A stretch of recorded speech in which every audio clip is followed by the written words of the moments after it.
Right, Alex, the biggest item in the dried fruit basket, sultanas and raisins and turkey.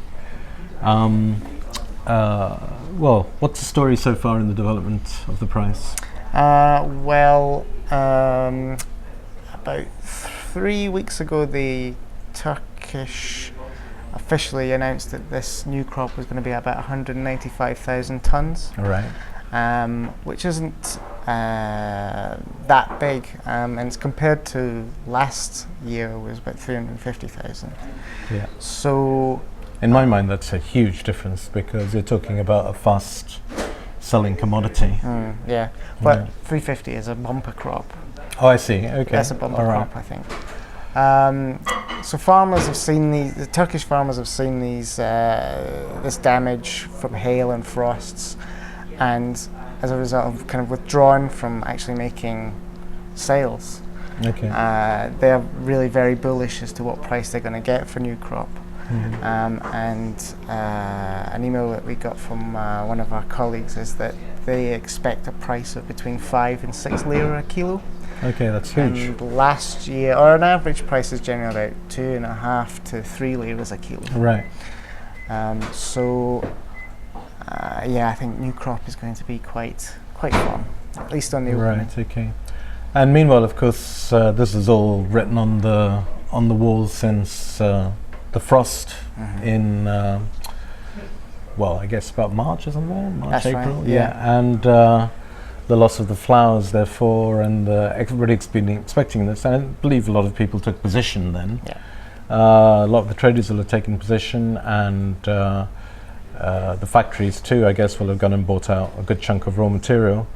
And then we've gone through the summer in our own two private universes with the UK market and the Turkish market just not having very many transactions between them to true them up. And of course, just now we're just going to the end of the holiday season. Yeah. So for the last 2 months, and even now, people are selling sultanas at well below replacement levels. I've had prices of 1,350 sterling and the likes. Yeah. And this is just people just liquidating their positions.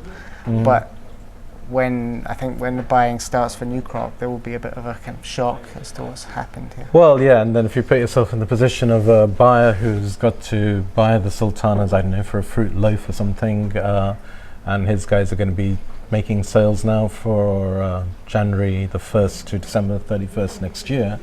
Coming up, they'll be wanting to do that.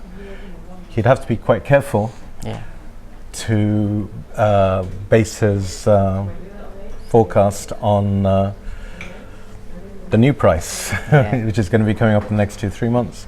And of course, the other thing is that historically the Turkish farmers have proved to be the better players in this game, as opposed to the exporters, etc. At the end of the day, they've got the fruit, it's still in their hands, and they've won this game so many times before that it should be very easy for them. Yeah. I mean, I think there's discussion about Tarish buying at quite high levels, like 5 lira, 6 lira. That's what's got them excited. Yeah.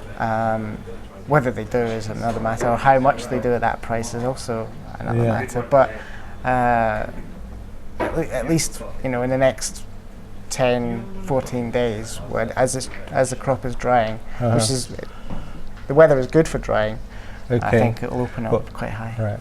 So the relevance of the fact that the weather's quite good at the moment is that if the weather's looking a bit dodgy, they don't make raisins because raisins are caramelized in the sun, and so they'll be making raisins this time. Yeah. There we are. So load up, I think, but be careful. but be careful.